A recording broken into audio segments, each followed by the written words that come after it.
Hey folks, these Tuesday posts are reposts of our first ever movie-themed podcast, The Documenteers, a documentary-themed show that ran from 2016 to around 2020. So that means this episode originally dropped almost a decade ago. I took down the old feed last year with the idea of making it premium content along with other stuff, but life happened and the projector's format changed and the post amount dropped. Though we are still doing projectors episodes when we're ready to discuss a chunk of films, but not as consistently as we were. I haven't heard these Documenteers episodes in a while. What I have heard back, I admit I cringe at myself a bit, but anything I do I will absolutely hate later on. It's just how it is for me. The Documenteers was pretty goofy and featured rotating secondary hosts. It did make its connections with people and remains our most well-known podcast to date. So maybe you're listening for the first time, or for the first time in a long time. Welcome. These Documenteers episodes will also be thrown onto YouTube for the first time. But it will be a static image because it was only a podcast. But you can also go to YouTube to listen to these as they drop. There are almost 200 episodes total, so these weekly reposts will be continuing for a while. We hope you like them and see how we've changed over the years. I know I certainly have, so let's get into the episode so you can hear me embarrass myself. Keep on, Doc. Hello, Doggalos and Doggalettes. It's your Docu-Dottie. Oh, why are y'all barking? Quiet. Welcome to another exciting episode of the Documenteers. Last week, we dealt with some race, but kind of not race, with the Rachel divide with our newest documenteer, Akil. Johnny will be joining today for a free documentary to view. We found this on YouTube. I think it's on the director's Vimeo page, but it is the film Shy Boys IRL by Sarah Gardefee, and it's about 35 minutes long, and it is about incels and shy boys. And yeah, we've been hearing about these dudes lately, right? What are they? Are they all van maniacs? Are they all Elliot Rodger motherfucker fuckheads? Well, I mean, it seems like there is a general fuckhead quality, but go into YouTube or Vimeo, search for Sarah Gardefee or Shy Boys IRL. You can see what Johnny and I are going to be discussing in this episode. We get into themes of masculinity and what that means and stereotypes, and it's a lot to unpack. The Documenteers, we are here to talk about documentaries. And as we talk about documentaries, we talk about the real shit that documentaries are having to deal with. Life. That's what documentaries are about. Therefore, Documenteers is also about that. Woo! Give us 5 stars on iTunes and a review. We really love the folks that help us out in that regard. You can contact us on social networks, Facebook page, Twitter, Instagram at Documenteers. And you can hit us up on documenteerspodcast@gmail.com. Special thanks to A2, who does our original theme. And without further ado, let's go through this movie. Shy Boys, IRL, by director Sarah Gardefee. Findable for free. Look for it today. Keep on docking. Now, here is a motion picture film. 1,000 feet, 16,000 separate photographs. Let's tidy up this tangle of film by putting it on a reel. I think it's going to happen eventually, and I'm just frustrated that it hasn't happened yet. I've never kissed a girl. I haven't gotten anything. Losing it at 17 and then going like 10 years before doing it again, I think that's pretty good. That's not normal.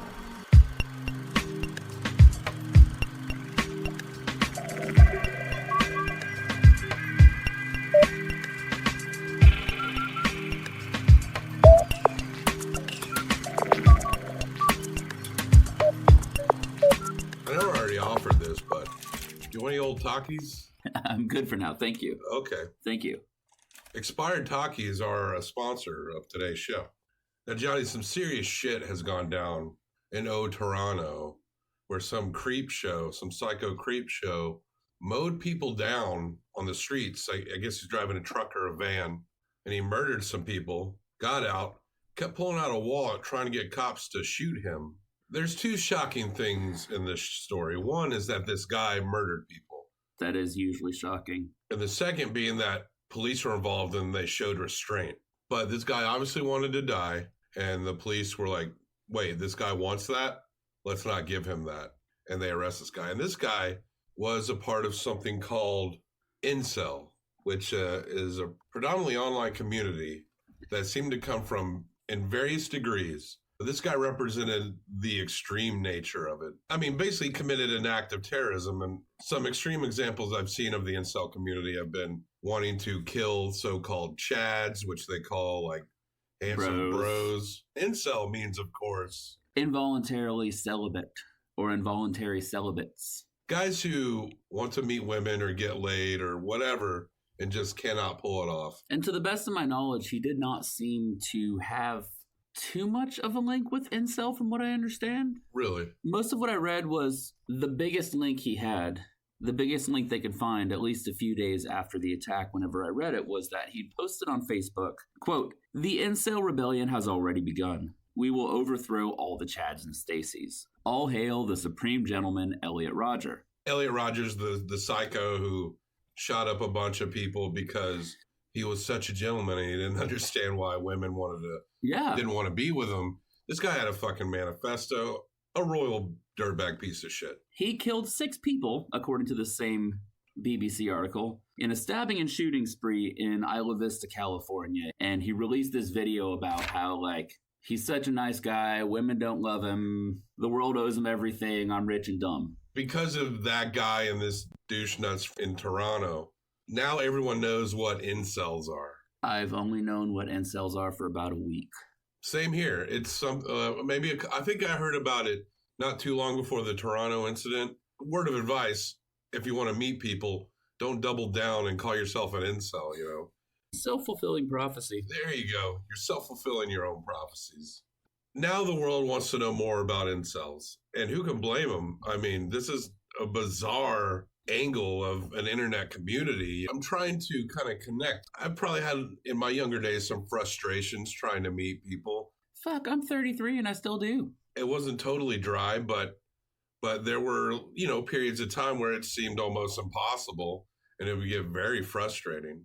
But I never would go on online communities. I was just like, well, I'll just keep trying and keep hoping I meet someone that's nice, Right. I didn't blame everyone but myself. Okay, I'm not gonna lie, like, in my white male teenage angst, there were moments where I was like, I'm such a nice guy, why can't I find a girlfriend? Why doesn't it work out whenever I like somebody? Or why am I not happy in the relationships I do get in? After a while, I realized, being a nice guy wasn't good enough. Like, you have to be a good person. Being nice is just something that is generally expected.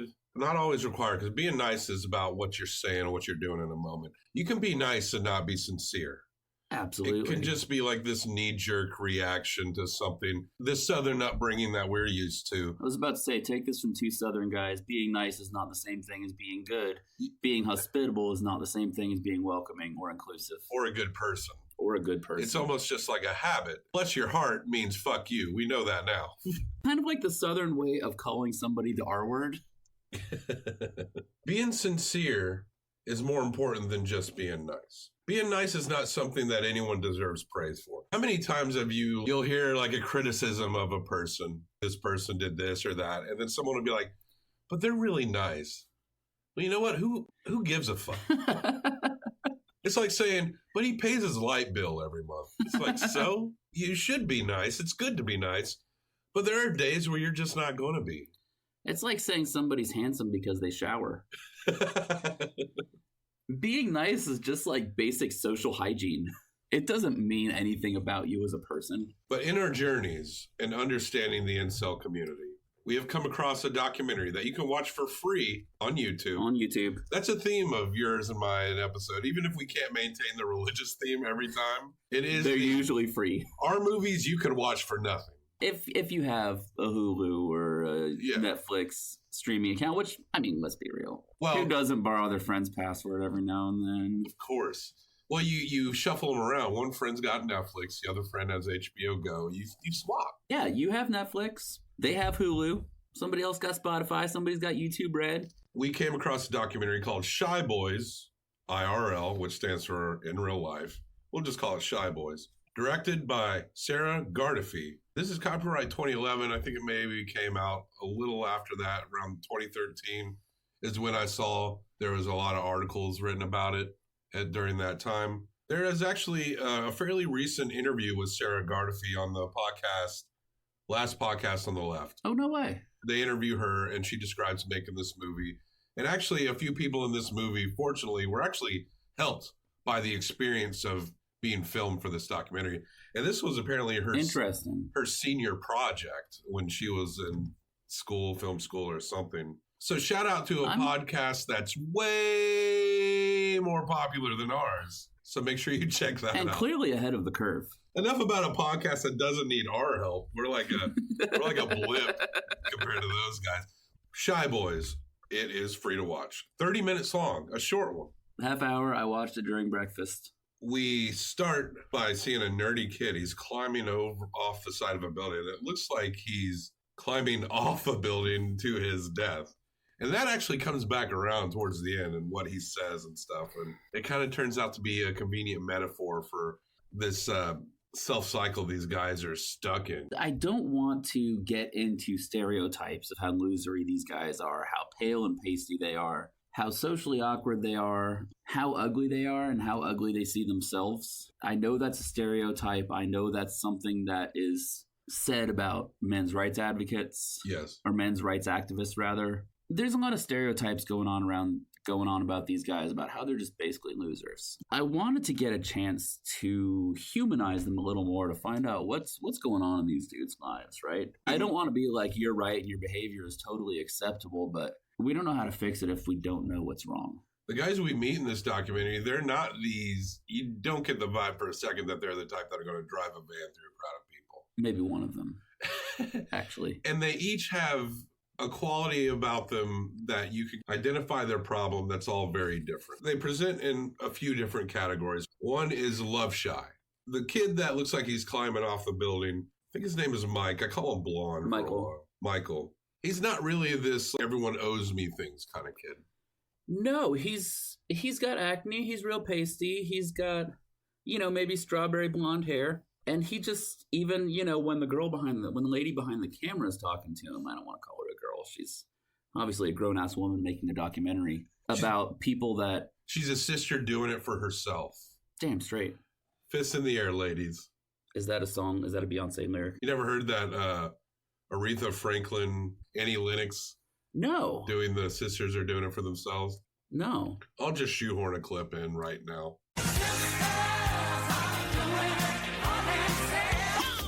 That was great, Bobby. So, you were saying about Michael? He legitimately does seem shy. He doesn't seem entitled. He doesn't have, I guess we could just go through his actions and say that he doesn't seem entitled by the end of the documentary, but honestly, he doesn't seem like the type. He just seems like he has some self-esteem issues, probably some depression. I'm just going to put a lay diagnosis on all of these guys. Yes. One by one, starting with Michael saying he's probably just got self-esteem issues and hasn't had the best luck because we do live in a beauty-obsessed culture and a culture that is obsessed with achievement and status, and he doesn't have that. Each diagnosis that you can give to the people presented in this movie is slightly different. I'm not going to lie, it seems glaringly obvious to me. Michael, yeah, he seems a little more open, a little more sensitive. He's not trying to push his weight around kind of guy. He does not come off entitled. He seems like he could have been me when I was 15. And he runs this website for an incel community. For shy boys to get together and support each other. Some of them are clearly not the supportive type. Now, Michael he more embodies the love shy aspect of the incel community. Stereotypical nerd that would be best friends with Molly Ringwald by the end of the movie. And we meet a guy he calls himself Advanced. They're going by, a few of these guys go by their handles on these boards. And he's very down on himself. You get very quick that this guy, he has body dysmorphia. We're not psychiatrists, psychologists. It's not really our place to make any clinical judgments, but we will, because that's the Documenteers promise we make, is that we will throw out judgments based on, not based on nothing. We're smart people who can kind of see that people have problems. We'll just take a glance at you and tell you what you got. Yeah, we are going to judge the book by your cover. If you're concerned about it, you can go see a professional. I recommend that to every other person anyway. So, but Advanced has claimed to have over 1,000 real life rejections and over 2,000 online rejections. You hear Sarah's voice in this movie. You don't really see her that much. You see her it's not focusing on her. You see Sarah in the environment with these guys. I appreciate her demeanor throughout the entire thing, too. But she's like, did you really count all those? You kind of believe that Advanced probably did literally count all of it. He might have. Or he could have gotten 30 rejections and they felt like 1,000. He talks about how he aims for the bottom of the barrel when it comes to women. Quote, fat chicks. Yeah. Ugly chicks. And that might explain, that kind of terminology is not going to help him meet any type of person. What, the fat, ugly, or the chicks? Which part? All of them don't like. Which part would hinder my chances in meeting women, Bobby? He points out at the sound guy. Sound guy is this young-looking dude. He's a college kid. Mm-hmm. He looks like he's 13. He's just very young, and he talks about how that sound guy, he probably can get any woman he wants. And he's not. The sound kid he's a normal-looking kid. He's not what you would call ugly. Advanced is really hating on his own looks. He's a tall Advanced guy. describes himself, she said, what is unattractive about you to women, you think? That's not verbatim, by the way. That's our catchphrase here. She said, what's wrong is like, I don't have a job. I'm ugly. So my value is 0. Immediately, I'm like, one of those things can be fixed. But he's not And ugly. the other thing can be helped. Like, he's not an ugly dude. No, he's tall. I have some very lovable friends who, I won't say which ones, but look kind of like him. You definitely get the vibe that this guy had a slight twist in personality. I feel like I've seen guys that look like him all the time. Yeah. And they don't have problems out in the world, but this guy seems to be a little bit on the spectrum. I didn't want to give that diagnosis, but I have friends on the spectrum, and he exhibits a lot of the same behavioral characteristics. And he seems to be, a lot of these guys in this movie are going by some kind of checklist of attraction that is preset. They seem to be going by these dated rules of attraction that mean nothing. Someone needs to just play these guys some Ramones or some Serge Gainsbourg. Someone who's fuck ugly who had so many women that love them, I don't want them to learn by Serge Gainsbourg's example, personally. Angela and I, we absorb a lot of true crime. We've gone through so many stories of these psychopathic meat shows that somehow have wives and people in their life that sometimes not only are oblivious to how psycho their man is, but in some cases even kind of help him. Right. Because psychopaths are charming. People who are good at being psychopaths are charming. Yes. I know some dumb as shit sociopaths. That's the thing about that mentality, is that they learn how to say and give you what you want. But if in you order want to get what they want, yeah. But if you want to shatter that facade of a psychopath, then give them nothing when they ask for it, and they will turn on a dime. And when they feel like they can't get anything out of you, then their true colors will show. Damn straight. But Advance is talking about how jealous he is of the sound kid, who's just a normal looking kid. And in many circles, this kid would not be some Adonis ideal. But to these incel dudes, he's like, what? Me? I'm the hot one? Okay. You can tell he feels very awkward about it. Oh, poor guy. We meet a dude named Anthony at something called Genericon, which is, I guess, a convention for generics. Anthony has this New Jersey accent. I kind of like it. And he's with his friend named Adam. They're both incels. And Adam's wearing a tri-point hat. I don't understand how he's not attracting people wearing this hat. Well, with his ponytail and his thin, dark facial hair? All these people connect on forums online. Yeah. And Michael points out that the extreme guys are not really labeled with the love shy label. They're more embody the incel label. And Advanced is kind of like that.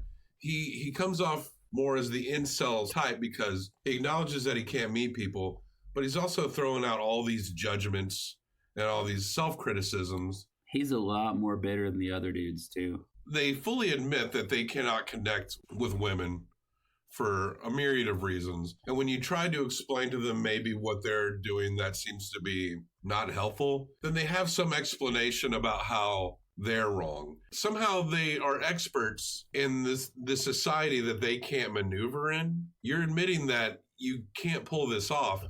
So stop talking like you know how all this works. Right. Because you don't. And not everything should be measured in this sense of attraction. There is more to life than this. And if you just get out there and you just be yourself, then I promise people will be drawn to you. These guys struggle so much. They probably do not know how to have proper platonic female friendships. And when they hear me say that, they'll probably be like, dude, I know 100 women that are platonically friends with me. And I'm like, I'm friend zoned everywhere. And I'm talking more in the sense of you have a platonic friendship and it really is good training to have this with the opposite gender or the gender you're attracted to, but you experience this with regular friendships. They don't have proper practice with intimate, non-sexual moments. That is super true. That really helps to gain perspective on those kind of environments. And it could be challenging. Hell, I was really trying to relate to these guys as best as I could. There are moments in my life when I was much younger where it felt, I've been married for 5 years. I've been with the same woman for a dozen. Her episodes are on this podcast. You all know her. She's probably the most popular one right now. Wait, it's not me? I think you're a solid number 2. Cool. You have to fight Stuart to the death. So I'm glad you mentioned that though, because immediately I was like, where's the what kind of feedback are their female friends giving them? Like, are they friends with women? Where's the life advice coming from that? Because I've been friends with girls since I was pretty young, you know? Sure. I've got 2 sisters, and a mom that I was really close to. I got along with girls really well on a platonic level. And I feel like it's given me a much better perspective on life and on myself. I mean, I'm not totally where I should be, but I wondered, like, it seems like there's a total lack of feedback in what they're saying. That this stuff is just bouncing around in their own heads and they're bouncing it off of each other, but it doesn't seem like they're actually listening to the women in their life, if there are any. They're lost in their own white noise. I want to be honest, and we can... Okay. I thought you were gay. Is that right? Yeah. Until just now? I think so. Well, I wasn't 100% sure. I thought maybe you were gay or bi. I don't want to assume too much, but we've also had discussions on asexuality. Right. So I never was sure, but... You know, I've gotten that for a really long time. Really? Yeah, I absolutely have, and no, I'm actually straight. Oh, well, now we know. We can edit that out. And not asexual. No, it's okay. Oh, okay. I've just I've learned to project an asexual persona for some reason. I thought it's just become part of my... I thought maybe you were asexual because that's something you and I have just discussed. I think we're both legitimately fascinated by that. Yeah, I am, because I think as someone who doesn't date much, you know, you see that our society is obsessed with sex. Whether you're gay, straight, trans, non-binary, anything, it seems like sex is at the forefront of everything in our culture. And have you seen the documentary on asexuality? Yes. It was fascinating. Like, they went to a pride parade. They wanted to add the A to the LGBTQ. The gay community didn't really know what to make of them. Both the gay and heterosexual sides looked at these people like disbelief. As someone who can be a sexual person, I guess I can understand that. I wouldn't be happy doing what you do forever. Yeah.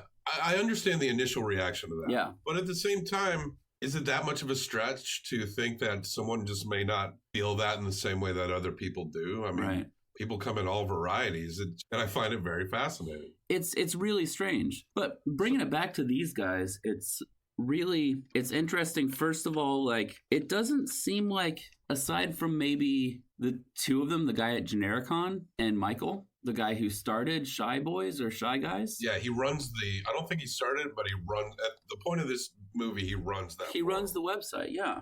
Aside from those 2, the other guys, they're not talking about emotional intimacy.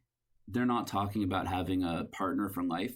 They're literally just obsessed with getting fucked. Yeah. Or fucking something. Why not just buy it? Advanced wants to get fucked, and this guy that we meet later, who is the aspiring pickup artist, the third just wants to fuck something, fuck anything. The third aspect of these incel groups are, yes, pickup artists, which are apparently pickup artists who I guess maybe pull it off will go on these communities and recruit shy boys or incel guys and train them. And this guy that we meet, he acts like he's a very well-trained pickup artist, but he's only been doing it for like 2 months. So he's this guy, and he describes pickup artists as they use fashion and words to seduce women. Oh boy, do they use fashion.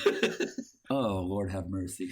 And that he reveals he's 2 months in the training, but his confidence is very manufactured, and his jerkiness is almost so forced. But it's really interesting as it goes forward with this guy. This guy kind of becomes, whether he intends to or not, kind of becomes a little more vulnerable as it goes on. There are things revealed about this guy that kind of come up a little more. That I did think that was fascinating. But in the beginning, this guy, he's clearly a stud. He's clearly studly. He is wearing sunglasses in a dark hotel room. He's got a goatee. He's got backstage tickets for the Shinedown concert. I'm sure he does. Staring down the barrel of a 45. And his name is Urban White Trash. That's what he calls himself. That's his online handle. Urban White Trash. First of all, you want to talk about self-fulfilling prophecies. First of all, don't call yourself urban unless you have an urbane lifestyle. Well, urban just means you live in a city, right? Yeah. Does he, though? He looks like he lives in a trailer. He does kind of have that look, which is fine. I grew up in a trailer. It's no big deal. But don't pretend like living in a trailer is the pinnacle of fashion. So Urban White Trash, it seems like regardless of whether or not he does live in a trailer, that seems to be what he's already trying to project with his handle. And he has so much advice for these other guys. Some of the other guys are asked about specifically the pickup artist aspects. Michael's the more sensitive type. He's not going to ever go the route of totally disrespecting women. Anthony, he makes a pretty profound statement. He says, you got to be yourself because at the end of the day, that's what you're going to be. And Advanced, and probably one of the smartest things he says throughout the movie, describes pickup artists like a pyramid get-rich-quick kind of scheme. Yeah, and he has advice for them too. His advice was, he counts on his fingers. 1, be attractive, be hot, be good looking, be muscular.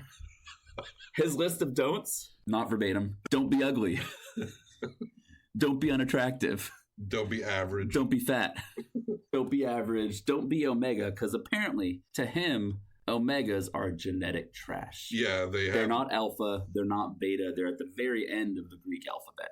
A guy in a leather fedora, which is with a speech impediment, explains the Greek alphabet rankings. I love how he asks her, are you familiar with the Greek alphabet? You know what? She hasn't been to fucking college. Well, good for him for asking her instead of just assuming that she doesn't. Well, you know, little lady. Yeah.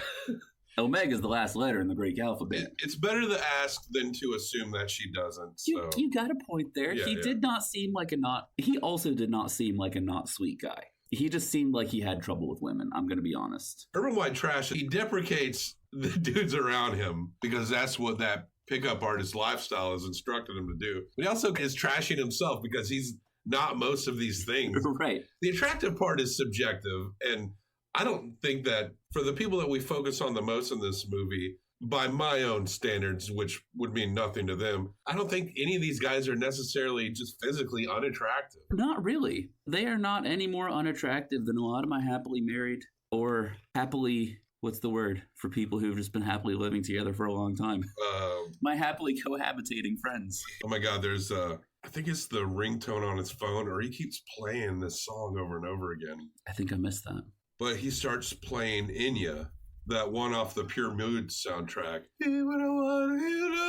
Wait, which one? Was that Advanced or was that Urban White Trash? Urban White Trash. He plays Inya. Listen to this music, guys. What is this music? It's just beautiful music.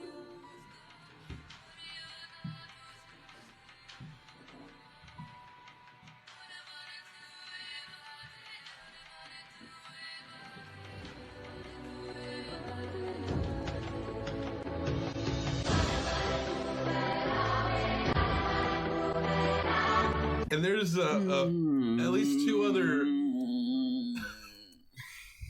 There's at least 2 other points in this movie where he's just playing Enya. Just one of those odd scenes. I love a random ass odd scene that has seemingly nothing to do with what's going on. But Urban White Trash fucking loves Enya. He's trying to project the most macho vibe that I've seen in a long time. Like, this is Spring Break Panama City type macho that he's trying to put out there. And he dresses these other guys up. Before he does that, he points out to the sound guy again, like the other guy did, talking about how he was jealous of the sound guy. Urban White Trash points at the sound guy. His name is Kyle. At this point, we know his name is Kyle. It's probably just Kyle's natural style. Again, Kyle's just a normal kid, and he describes him, yeah, this kid's a closer. Now, Kyle could easily go into any environment and feel like a beta male. But in this environment, these guys look at him like he's the fucking king alpha. And he's just this kid holding a boom mic. Oh, man, I do feel bad for him. But Urban White Trash takes them shopping. Advanced is dressed up as cool as he can possibly be dressed, bless his heart. Got an oversized white leather jacket. Urban White Trash, he's really pushing the rudeness. He's pointing out, like, he's picking out clothes for him because they're ugly. And there, at one point, I think Advance is walking by them, and Urban White Trash goes, "Get the fuck out of my way." It just seems so forced. Like, oh, I'm supposed to do this right now. I think Urban White Trash is actually a sweetheart. We know he hates himself because the Documenteers, we promise to judge people, and we know that Urban White Trash hates himself. I'm just really fucking tired of sweethearts who mistreat women and use them as objects. Like, I don't care how nice you are. Get your fucking shit together. But they're all hanging with Urban White Trash because their goal now, Advanced and Michael, let's hang out with this pickup artist who's a trainee, who's in the same incel boat as they are. I'm not sure what they think they can learn from this guy. He said he used to be incel. Now he's just a shy guy. Ooh, Urban White Trash? Yeah. No, he used to be incel, now he's just a shy boy. Yeah, well, I know you're really a shy boy, but the way you're acting is kind of incel-y. It's really fucking incel-y. It absolutely is. Advance reveals that he once had rhinoplasty. He's had a nose job, and he wants to get more cosmetic surgery. This guy is not an ugly guy. We pointed out that he's probably on the spectrum, but this guy is not ugly. He's tall. He's actually pretty lean. I would say he's probably better looking than me. This guy you could see him at a punk show or something, you know. I mean, really, yeah, just give him some choppy hair and some ripped jeans. He'd fit right in. I don't see why he's just trying to do this bro thing. And in a fine example of self-fulfilling prophecy, Advance points out that he knows more about, quote, fat chicks than anybody on the planet. And he's really focused in on this. This kind of reminds me of that Elliot Rodgers kind of thing where it's like, I'm entitled to this. I can't even get this. And it's like, you're not even showing that you respect any of these people on a level. No.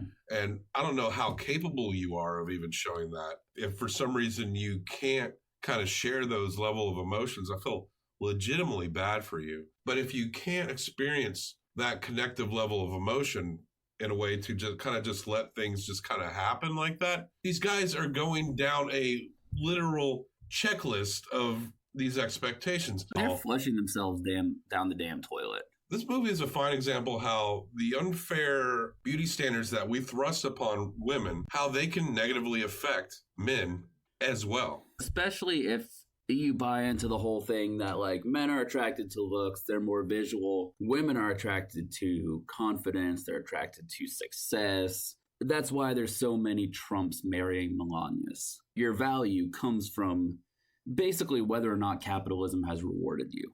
That I believe that sexism that expects women to be classically pretty and submissive probably expects them to be a little bit dumber than you as well as a man. That can backfire. And when you don't see yourself as alpha, when you don't see yourself as successful, and when you don't see yourself as someone who could possibly have any kind of confidence, all of a sudden you believe you have no social currency. Those expectations are too rigid, and it's not allowance of personality types. It doesn't allow for the aspects of people that can be unique, you know. It's not allowing for the full range of masculinity or allowing for any femininity in men at all. And there is ranges to these things. Yeah. People don't.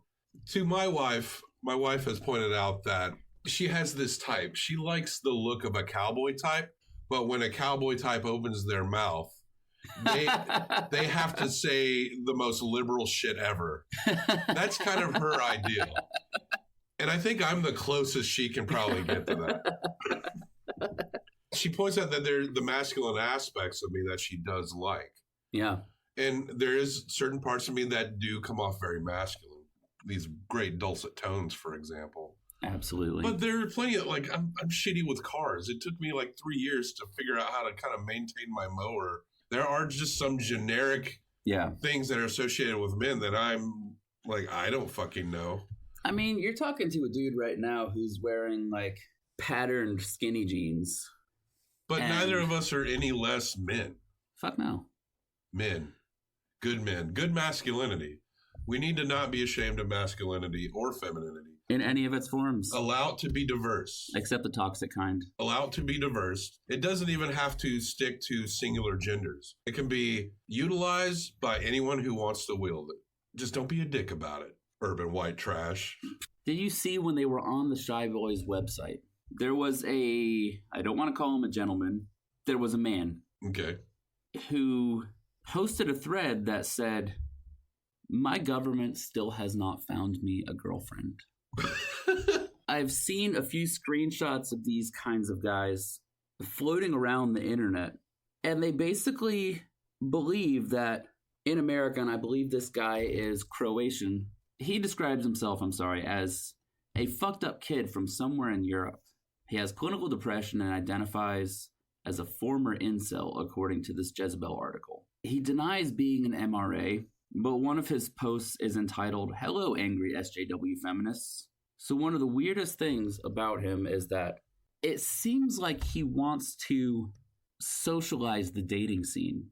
He wants it to be government funded, and he wants to have the government to pay women who volunteer to go on 20 to 30 dates with a man to see if anything works out. So he doesn't. So he wants it to be a fundamental human right, like healthcare, good pay, maternity leave, dating. Those women might want it to be a fundamental human right to not have to fuck him if they don't want to.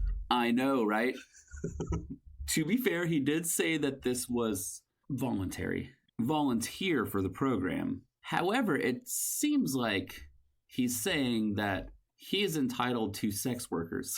He's describing a government-run escort agency. That part, I think, out of everything is really fucking infuriating. And you see different levels of toxicity in these guys in this doc. Just that thread that I saw that I had to look into.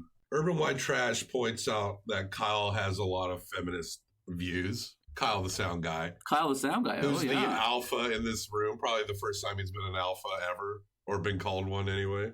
And Kyle responds like, well, yeah, I think women are people just like everyone else. And Urban White Trash and Advance go tell him how he's wrong, and him saying that is an example of how he's brainwashed. Oh, that was Advanced. Or Advanced, yes. But Urban White Trash is on his side, at least in this. Urban White Trash is definitely leading the charge there. And this is a fine example of how they present themselves as experts in a world that they can't navigate at all. Well, to go back to when they were asking Advanced, this is the film crew. And by the way, this isn't a very long documentary, so we're picking apart scenes here because I'm going to say right now, it's pretty fucking concise. Yeah. This documentary is succinct for, you said this was a college student who did it? Yeah, it's their senior year, Sarah Gardefee. My God, it was amazing. So there's a lot to pick apart in these scenes. They were asking Advance, the film crew was, including Sarah, I believe. You know, how does he know so much about women? Like, are you learning this from your female friends? Do you have female friends who are big girls? Mm-hmm. Are you, is this from people in your family? He's like, no, just in social situations when I'm observing. I just learn things about them. It's men making assumptions about women when they clearly don't have many in their lives. Filtered through their bitterness. Filtered through their sexual frustration that they have allowed to turn into bitterness. Yes, which has been pent up for years and just makes it worse and worse and harder on them. Urban White Trash points out, and I think he's more like I'm sure this is a thing, but he's definitely talking a lot about himself without just saying I. But he talks about how incels like softcore porn. Yeah. And he talks about how he doesn't like vaginas and how they look. That's right. And he says, I'll never forget this. He says vaginas... They're too Most low. guys probably don't. They're too low? Yes. What do you mean they're too low? I wish they were parallel with my dick. What? These guys are not humorists, okay? No. They're they're like kids where not they're on purpose. They're like kids where they're funny without even knowing they're being funny. Vaginas are too low. Wish they were parallel to my dick. I assume he wants to have sex standing up. Ramrod straight. Do you think this guy's really sat down and analyzed his sliding scale of sexuality? Sexuality is a sliding scale. That's why it goes over here. Sometimes people go a little bit both. So, it's like politics. Where are you at? That's a way oversimplification. But has this guy really analyzed like what he truly wants? Is he really sexually charged by women? Or is this just something about the social acceptance that he seeks? I got the idea that he wanted to project that. He wanted to do this. He wanted to put this total bro, scuzzbag persona out there, this pickup artist persona. Like I said, it didn't seem like he wanted companionship. And it doesn't even seem like he likes vaginas now. So it's kind of... It's a little bit... It is interesting. And you clearly do see that with a lot of closeted men. Yeah, it's bizarre. At least it's a stereotype. Yeah, for sure. Of closeted men to be like... You think maybe this guy is asexual and he just hasn't kind of connected to that? Fuck if I know. I could not tell you. We are not the ones to determine that. But it's just a question. Or maybe he has built... There's also an option that maybe he's built up such an ideal of women in his head, maybe by watching so much fucking softcore porn, that a real woman's body freaks him out. Maybe. It happens. I've heard it happening with a lot of men who get their sexual education from pornography, is that when they encounter a real woman naked, it grosses them out. I encountered hardcore pornography at a very young age. I found some videotape. It didn't really have that effect, but it did generate at way too early an age, like unfair sexual expectations, right, on future partners. Agreed. And it took me a long time to, no sexual judgments ever. Everyone should get what they want, but it took me a long time to maybe realize that certain things can be fun, but they're not things that always have to be done. The straight guy here, straight white guy. We just found out I'm straight. The thing I got out of this documentary, more than anything, and we're not even at the end yet, right? But the thing I got out of this documentary, more than anything, was that women are more and more leading the charge, trying to be seen as people and as equal to men. And honestly, men like us don't always know what to do with it. Sometimes, yeah. We're trying to figure our way through it. And for some of these guys, it's apparently either harder for them or they are refusing to learn about how women actually are, It seems like everything they have, aside from Michael, he seems okay. Yeah. And the other guy, they just have legitimate shyness, I think. But the other guys, what we would consider more toxic males, they're desperate to categorize everything. And nothing, but shit doesn't always conveniently fit in a package. And they seem more interested in fucking than relationships. Yeah.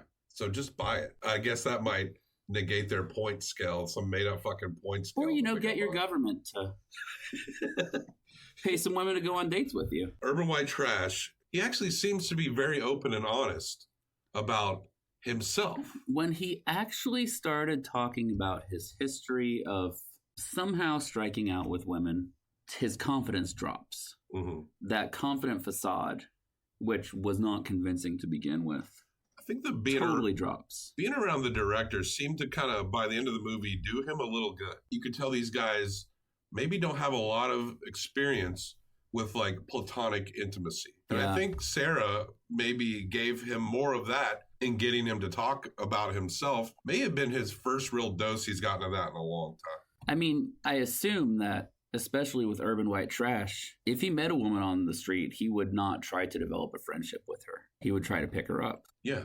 So, yeah, they were kind of covertly herded into this situation where they were made to talk platonically with a woman. That had to have been one of the most therapeutic moments for him, because that's so important. You know what also would be therapeutic for them?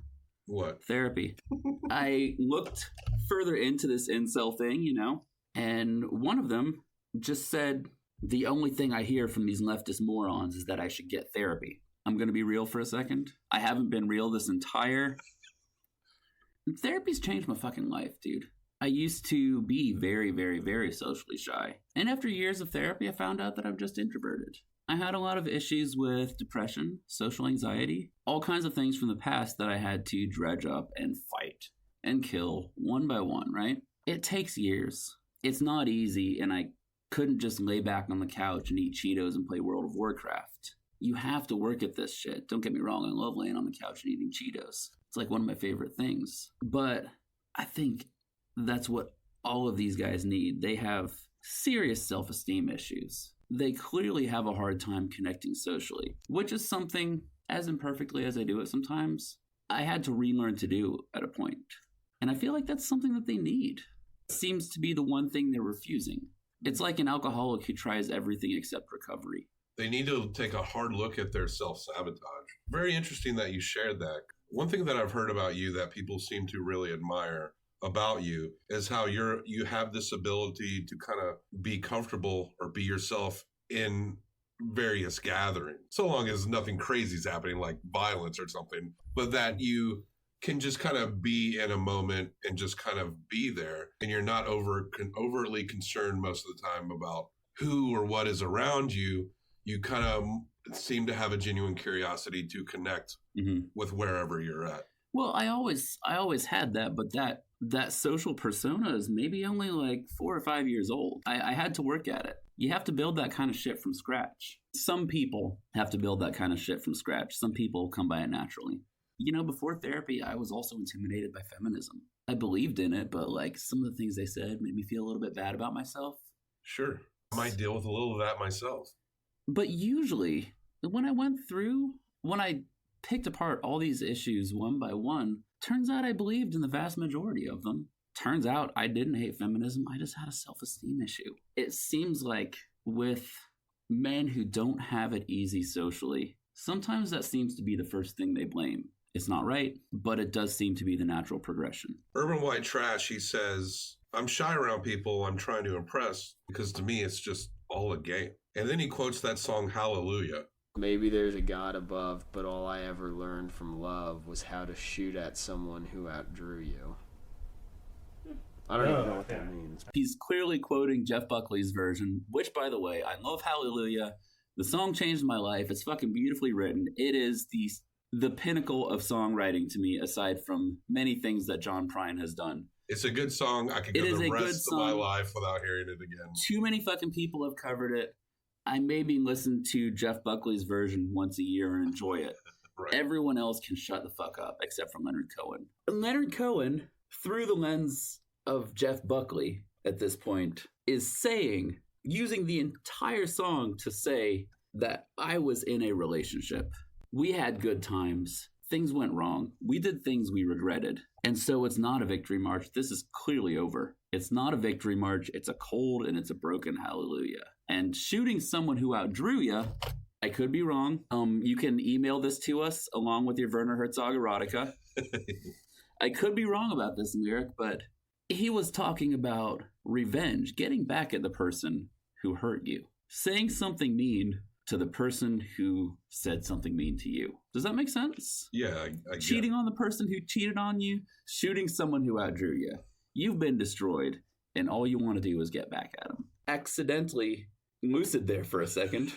I really think it seems like he just wants revenge on the women who rejected him. Urban White Trash, he seems to have a very sincere relationship with music and the way he looks at it. But that's a good angle to have sincere relationships with other people. He needs to bail on this pickup artist shit and double down on the fact that music seems to genuinely drive him.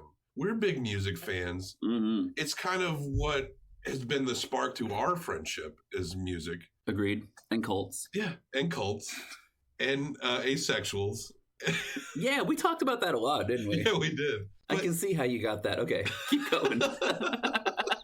But yeah, that's something. Yeah. That's something that he can go out and he can share with people and connect to people on that level. Yeah. There is something, I don't want to shit on Urban White Trash too much because I think he did show us something about him that is good. He's an open person, but he's just going by this bullshit rule book that means nothing. But he has the openness to really go out there and make sincere connections with human beings. I think when you're not a sociopath, you have that in you. I see people do it all the time, like people with very limiting disabilities that limit you socially, you know? They find ways to connect with people.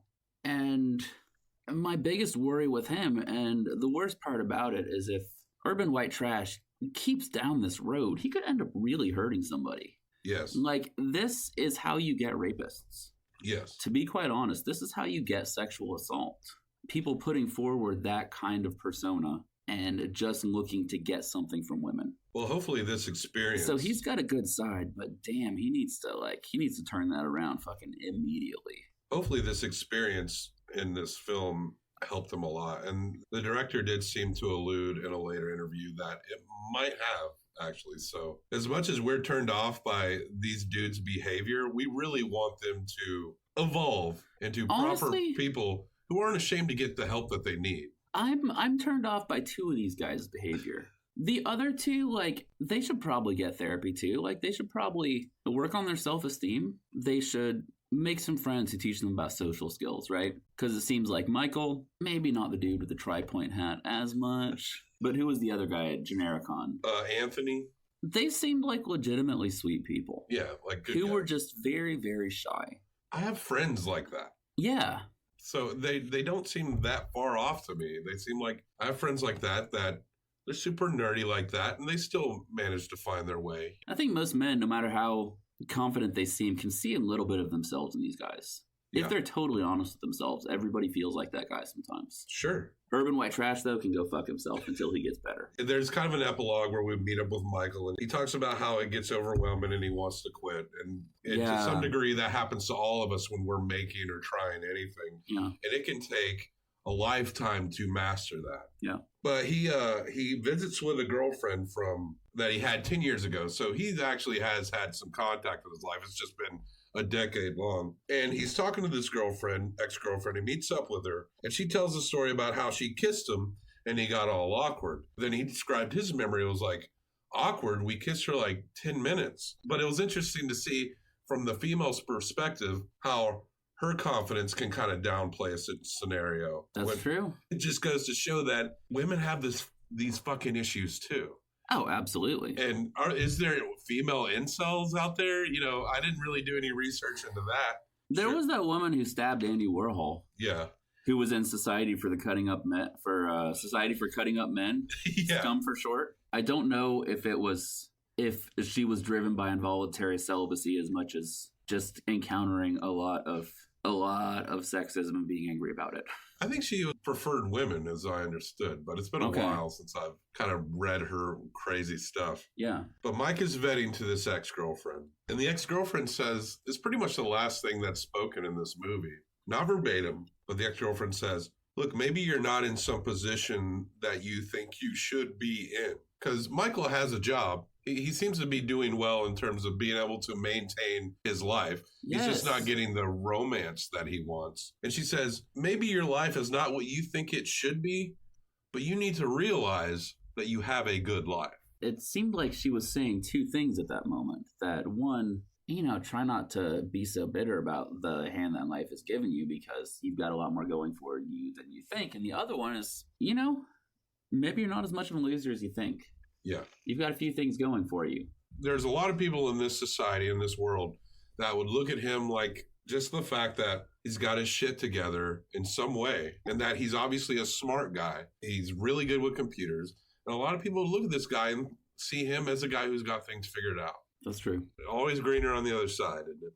But that is the film Boys IRL by Sarah Gardefee. Our first real lesson into in the incel / shy boy community. Like I said, I had no idea who they were until just recently. I mean, I've met guys like that all throughout my entire life. Now, Johnny, we don't rate in a star rating scale. Go to fucking shit hell, stars. We rate in the Werner. I'm glad you said that after such a touching episode. We rate in the Herzog rating scale. What we're going to do is, you're going to give this 1 through 5 Herzogs. Okay. I'm going to give it 1 through 5 Herzogs. We are going to combine these for best out of 10 Herzogs. Johnny, how'd you feel about this movie? You know what? It might be one of my favorite ones that we've reviewed yet. Jesus Camp was super fucking relevant, 10 years ahead of its time, over 10 years ahead of its time. It was timely when it came out. 12 years later, it showed us what that path has brought us to.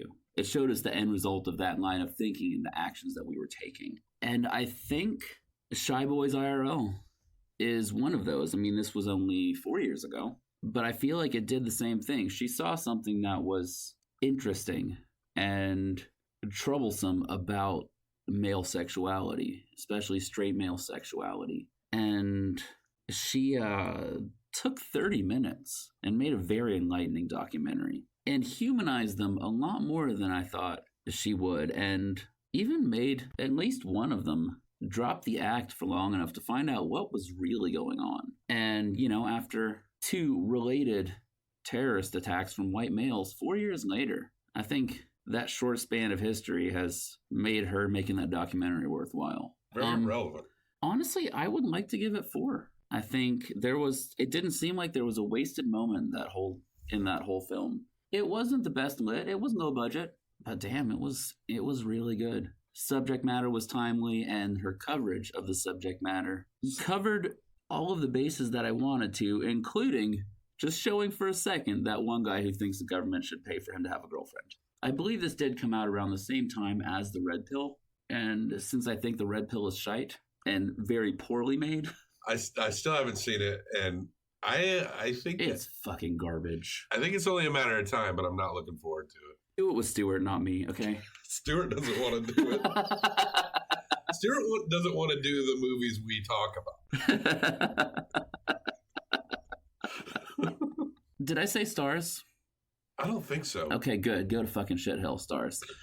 4 Herzogs. I'm with you, man. I really liked this doc a lot. The amount of time that she gave us is the perfect amount of time. It's not trying to blow the bells and whistles off with settings and displays, but she does successfully represent an environment of these dudes, especially at the point when they're all getting together and going out and shopping. And you get this vibe that you rarely see Sarah, but you see them parsing through their troubles with each other, but they're also having to contrast this with the fact that there is a woman that is following them around while they complain about how they can't get women. That's true. And there's just this kid who is holding a boom mic that they keep calling an alpha male, and he's just some skinny little kid.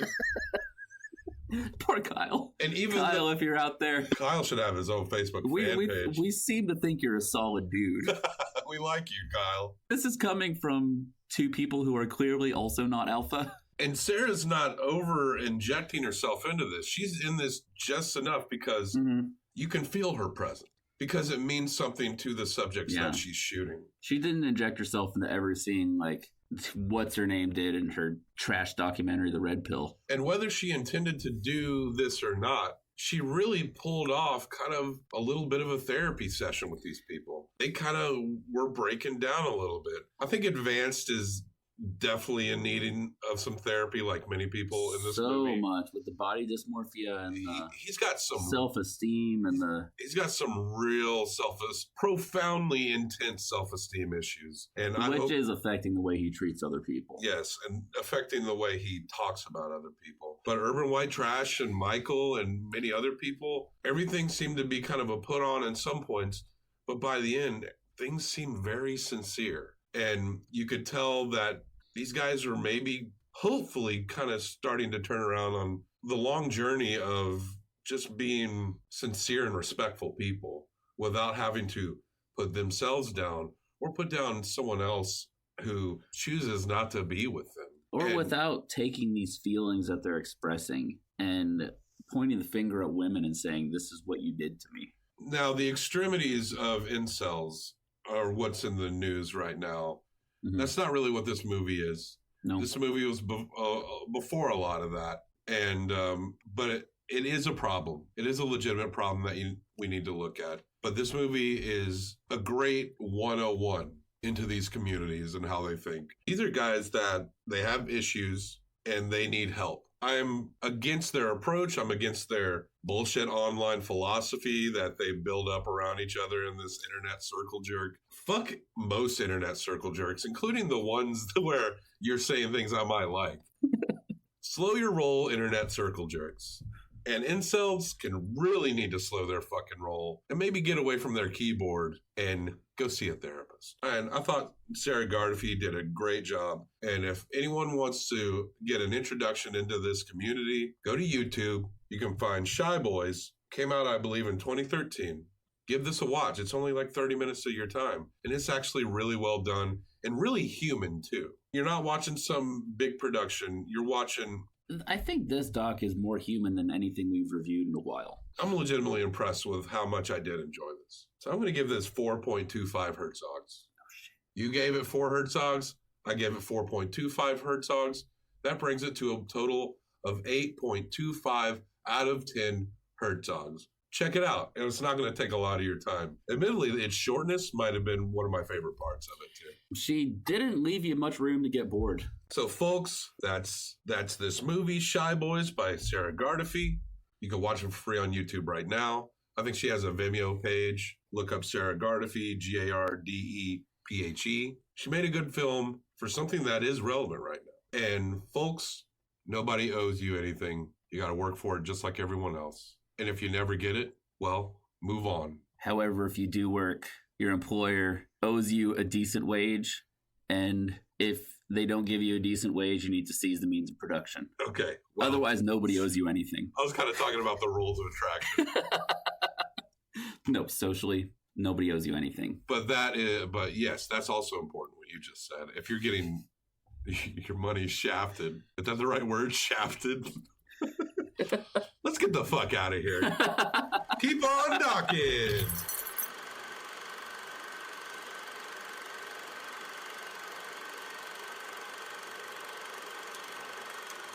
See what I want to hear.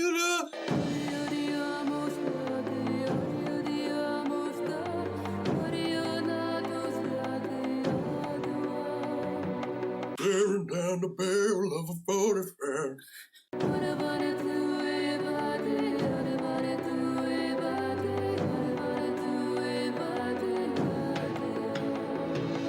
You can't say where the road goes.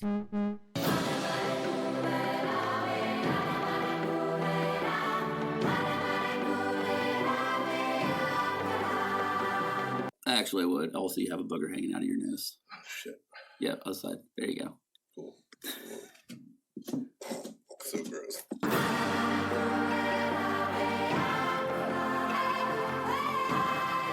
I know what goes on. I mean, the penis enters the vagina, thrust, thrust, thrust, question mark, profit.